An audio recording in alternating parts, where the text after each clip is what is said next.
नमस्कार दोस्तों, स्वागत है आपका हमारे YouTube channel polity through charts में। गाइस, थोड़ा डिले हो गया, उसके लिए माफ़ी चाहती हूँ। नया चैप्टर लेके आई हूँ आज आपके लिए, वो है इमरजेंसी प्रोविजंस। तो आइए समय को वेस्ट ना करते हुए शुरुआत करते हैं अपने नए चैप्टर की। तो गाइस, इमरजेंसी प्रोविजंस को जानने के लिए सबसे पहले हमको ये जानना होगा कि इमरजेंसी लगाई क्यों जाती है। तो जब भी कोई प्रॉब्लम्स आ जाती है, चाहे वो एक्सटर्नल हो या इंटरनली प्रॉब्लम अराइज हो जाती हैं, तो हमारे देश में भी different different types of emergencies impose की जाती हैं। उन वो हैं नेशनल इमरजेंसी और स्टेट इमरजेंसी और फाइनेंशियल इमरजेंसी। स्टेट इमरजेंसी को हम जनरल टर्म में प्रेसिडेंट्स रूल भी बोल देते हैं।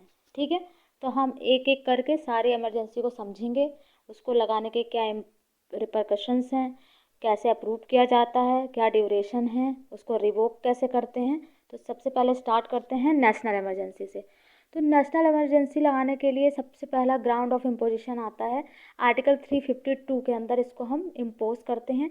ये जो इमरजेंसीज हैं, ये वॉर, एक्सटर्नल एग्रेशन या फिर आर्म्ड रेवेलियन, इन तीनों में से कोई भी एक रीज़न अगर अराइज हो रहा है तो इस इमरजेंसी को इम्पोज किया जाता है। इससे पहले 38th अमेंडमेंट एक्ट ऑफ 1975 जब नहीं आया था, तो जो आर्म्ड रेवेलियन था उसकी जगह इंटरनल डिस्टर्बेंस यूज़ किया जाता था। लेकिन इंटरनल डिस्टर्बेंस के यूज़ करके ही इंदिरा गांधी जी ने 1975 में इमरजेंसी को इम्पोज किया था।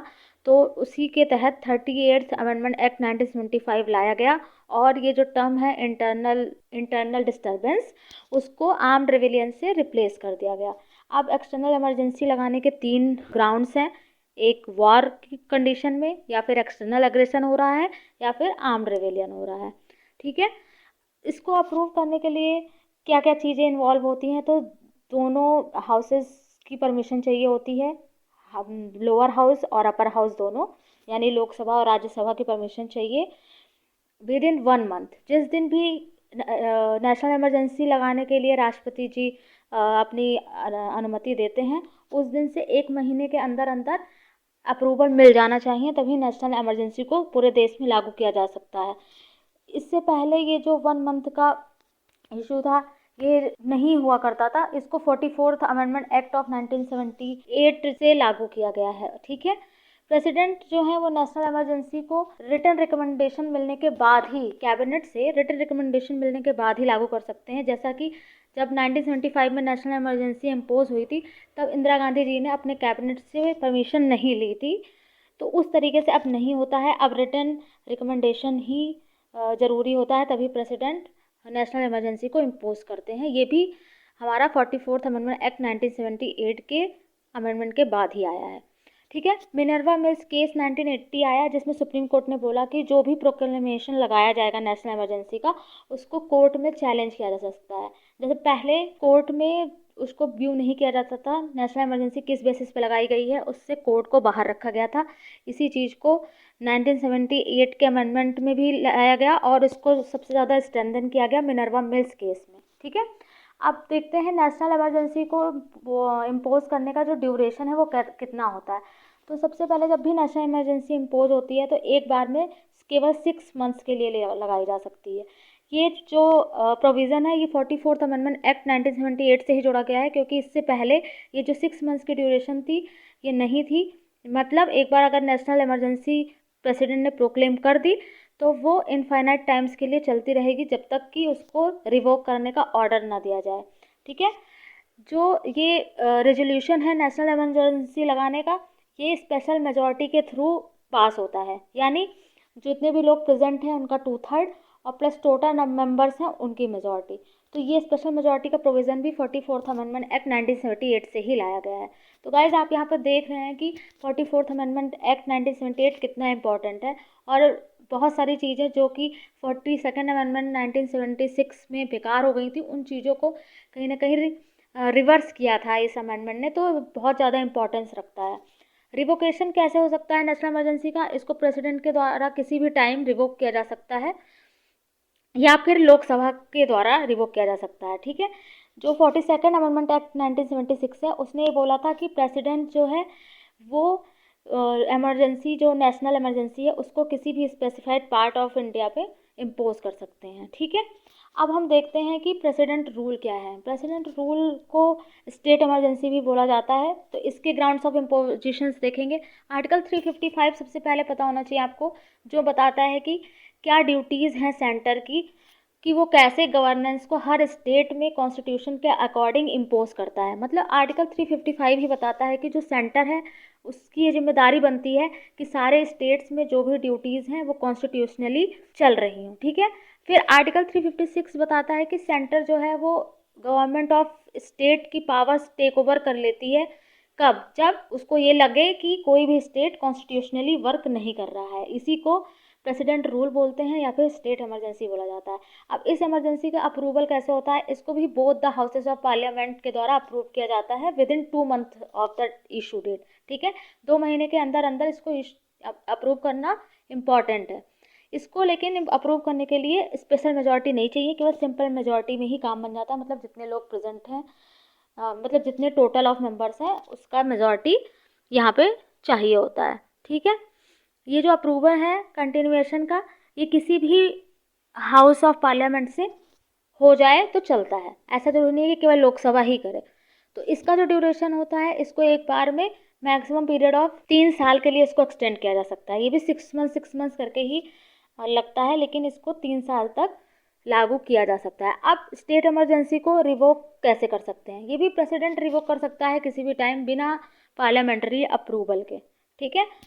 अब इसमें देखते हैं कि जुडिशियल रिव्यू का क्या स्कोप है। तो जो 44th अमेंडमेंट एक्ट आया 1978, उसने ये बताया कि जो प्रेसिडेंट हैं उनका जो सेटिस्फेक्शन है वो जुडिशियल रिव्यू के बियॉन्ड नहीं है। यानी कोर्ट को अगर ये लगता है कि जो स्टेट इमरजेंसी लगाई गई है वो कॉन्स्टिट्यूशनली वैलिड नहीं थी, तो वहाँ पर जुडिशियल रिव्यू हो सकता है। अब नेक्स्ट इमरजेंसी पे आते हैं, जो है फाइनेंशियल इमरजेंसी। फाइनेंशियल इमरजेंसी दोस्तों हमारे कंट्री में अभी तक नहीं लगाई गई है। इसके ग्राउंड्स ऑफ इम्पोजिशन देखते हैं। तो गाइज आर्टिकल 360 जो है वो मेनली डील करता है विद फाइनेंशियल इमरजेंसी। इसमें प्रेसिडेंट जो होते हैं वो प्रोक्लेम करते हैं फाइनेंशियल इमरजेंसी को, अगर उनको ये लगता है कि ऐसी फाइनेंशियल इनस्टेबिलिटी की सिचुएशन इंडिया में या फिर इंडिया के किसी पार्ट में अराइज हो गई है। ठीक है। इसको कौन अप्रूव करता है? ये भी both the houses of parliament के द्वारा अप्रूव होती है विद इन 2 मंथ्स। 2 महीने के अंदर ही इसको अप्रूव करना जरूरी होता है। और ये जो अप्रूवल है ये किसी भी हाउस से हो सकता है। इसके लिए भी सिंपल मेजॉरिटी चाहिए, जैसे प्रेसिडेंट रूल में चाहिए थी। ड्यूरेशन क्या होता है इसको अप्रूव करने के लिए? अगर ये पार्लियामेंट ने एक बार अप्रूव कर दिया फाइनेंशियल इमरजेंसी को, तो ये अनंत काल तक चल सकती है। तो ये बहुत खतरनाक है। जबकि नेशनल इमरजेंसी हमने पढ़ा, प्रेसिडेंट रूल पढ़ा, उसमें ऐसा कोई चीज़ नहीं थी कि वो इंडेफिनिट टाइम के लिए चल रही हो। लेकिन फाइनेंशियल इमरजेंसी को इंडेफिनिट टाइम के लिए लगाया जा सकता है। तो है ये खतरनाक, बट फॉर्चुनेटली हमारी कंट्री में अभी इसे इम्पोज कभी भी नहीं किया गया है। तो ये जो है जब तक रिवोक नहीं किया जाता तब तक ये चलती रह सकती है। इसमें जो रिपीटेड अप्रूवल है बार बार, जैसे हम स्टेट इमरजेंसी में देख रहे थे कि हर 6 महीने बाद फिर से हाउसेस का अप्रूवल चाहिए होता है। नेशनल इमरजेंसी में हर 6 मंथ बाद फिर अप्रूवल चाहिए होता है। यहाँ पर रिपीटेड अप्रूवल नहीं चाहिए होता है। इसको रिवोक कैसे करते हैं? इसको भी प्रेसिडेंट कभी भी किसी टाइम रिवोक कर सकता है बिना किसी पार्लियामेंट्री अप्रूवल के। तो ठीक है, बहुत ही आसान है बट बहुत कंफ्यूजिंग है। तो आप इस तीनों को, जैसे मैंने यहाँ पे आपको बताया, national emergency, president rule, financial emergency, एक चार्ट के फॉर्म में बना कर रखिएगा और वहीं से रिवाइज करिएगा, ताकि तीनों को एक साथ जब आप पढ़ेंगे तो आपको कन्फ्यूज़न नहीं होगा। अब हम इसके इफ़ेक्ट्स देखते हैं कि नेशनल इमरजेंसी के क्या इफ़ेक्ट्स होते हैं कंट्री में। तो सबसे पहला जो मेजर इफेक्ट आता है वो है सेंटर स्टेट रिलेशंस के ऊपर। जब भी नेशनल इमरजेंसी लगती है तो जो हमारे कंट्री का जो सेंटर है वो ज़्यादा डोमिनेटिंग हो जाता है, मतलब यूनिटरी पावर यहाँ पे हो जाती है। वैसे हमारा कंट्री फेडरलिज्म को मानता है। तो सबसे ज़्यादा इम्पैक्ट पड़ता है सेंटर स्टेट रिलेशंस पे, और वो 3 तरीके से पड़ता है: एग्जीक्यूटिव, लेजिस्लेटिव, फाइनेंशियल। एग्जीक्यूटिव में कैसे? मतलब सेंटर जो है वो स्टेट गवर्नमेंट को कोई भी एग्जीक्यूशन में कोई भी पावर बोल सकती है कि आप इसको ये एग्जीक्यूट करिए, और स्टेट गवर्नमेंट को करना ही पड़ेगा। लेजिस्लेटिव में क्या होता है? जैसे सेंटर जो है यूनियन लिस्ट पे लॉ बनाती है, कंकरेंट लिस्ट पे लॉ बनाती है, लेकिन उससे स्टेट लिस्ट पे लॉ बनाने का राइट नहीं होता। पर जब नेशनल इमरजेंसीज होती हैं उस टाइम पे सेंटर जो है वो स्टेट लिस्ट पे भी लॉ बना सकती है। लेकिन ये चीज़ होता है कि जब भी नेशनल इमरजेंसी रिवोक होती है उसके विद इन 6 मंथ्स वो जो स्टेट लिस्ट पे लॉ बनाया गया होता है वो भी रिवोक हो जाता है, अगर उस रिस्पेक्टेड स्टेट में उस बिल को फिर से पास ना कराया जाए। बट ये है कि पावर जो सेंटर की हैं वो काफ़ी बढ़ जाती हैं इस टाइम पे।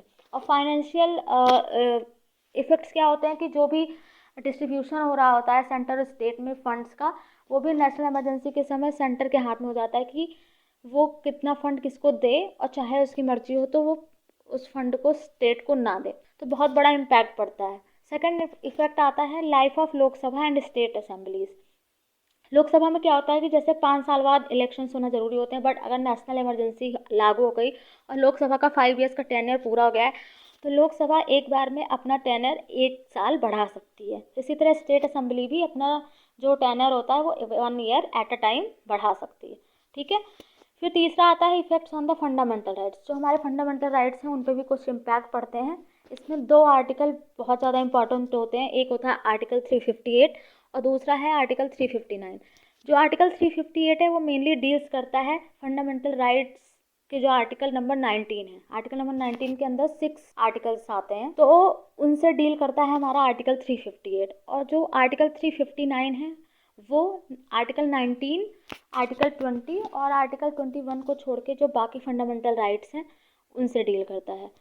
आर्टिकल 358 क्या बताता है कि जब भी नेशनल इमरजेंसी लागू होगी, आर्टिकल 19 जो के तहत जो फ्रीडम फंडामेंटल राइट्स मिलते हैं सिटीजन्स को, वो सारे सस्पेंड कर दिए जाएंगे। ये सस्पेंशन जो आर्टिकल 19 का है वो कब होगा? नेशनल इमरजेंसी जब डिक्लेयर होगी on the basis of war या फिर एक्सटर्नल एग्रेशन। यहाँ पे जो आर्म्ड रेविलियन टर्म आया था, तीसरा जो ग्राउंड था इम्पोजिशन का, उस पर हमारे फंडामेंटल राइट जो है आर्टिकल 19 का वो उस पर सस्पेंड नहीं होगा। केवल जब हमारी नेशनल इमरजेंसी वॉर या फिर एक्सटर्नल एग्रेशन के बेसिस पे लगाई गई होगी तभी हमारे आर्टिकल 19 सस्पेंड होंगे। ठीक है। फिर सेकंड जो है क्या बता रहा है कि जो लॉज हैं रिलेटेड टू इमरजेंसी वो प्रोटेक्ट होते हैं, उनको कभी कोर्ट में चैलेंज नहीं किया जा सकता। लेकिन बाकी लॉज के साथ ऐसा नहीं है। केवल जो इमरजेंसी से रिलेटेड लॉज बनाए गए हैं उन्हीं को जुडिशियल रिव्यू से बाहर रखा जाता है। देन आर्टिकल 359 मैंने आपको बताया ही कि वो suspension of other fundamental right से डील करता है। इसमें आर्टिकल 20, आर्टिकल 21 और आर्टिकल 19 को छोड़कर जो बाकी फंडामेंटल राइट्स आते हैं वो यहाँ पे डील किए जाते हैं। जो राइट टू सीक रेमेडी है, यानी जो भी फंडामेंटल राइट्स हमारे अगर फॉलो नहीं होते हैं तो उसके तहत सिटीजन को कोर्ट जाने का अधिकार होता है। लेकिन जब इमरजेंसी लागू होती है तो वहाँ पे ये जो राइट है, राइट टू सीक रेमेडी, ये भी सस्पेंड हो जाता है। तो गाइस आपको एक एक्स्ट्रा इन्फॉर्मेशन यहाँ पे ये भी देनी है कि अब तक अगर पूछा जाए कि हमारे कंट्री में कितनी बार नेशनल इमरजेंसी प्रोक्लेम की जा चुकी है, तो 3 बार की जा चुकी है। एक 1962 सभी जानते हैं, इंडिया चाइना वॉर हुआ था, उसमें नेशनल इमरजेंसी लगी थी। उसके बाद 1971 जब इंडिया ने बांग्लादेश को लिबरेट कराने के लिए वॉर किया था तब। And then 1975 Mrs Indira Gandhi ने जब ये प्रोक्लेम की थी नेशनल इमरजेंसी। ठीक है। आई होप आपको ये चैप्टर अच्छे से समझ आया होगा। और हाँ, यहाँ पे एक ऊपर मैं आपको मेंशन करना भूल गई थी, ये जो इमरजेंसी प्रोविजंस हैं ये हमारे पार्ट 18 में आते हैं और आर्टिकल 352 से लेकर 360 तक मेनली उसी के अंदर ये कवर होते हैं। तो अगर आपको कोई भी प्रॉब्लम अराइज हो तो आप कमेंट सेक्शन में पोस्ट कर दीजिए, आपकी क्वेरी सॉल्व होंगी। और प्लीज़ लेक्चर अगर आपको पसंद आया हो तो लाइक करिए, सब्सक्राइब करिए और बेल आइकन ज़रूर प्रेस कर लीजिए ताकि नेक्स्ट चैप्टर जब भी आए आपको टाइम से जानकारी मिल सके। Thank you.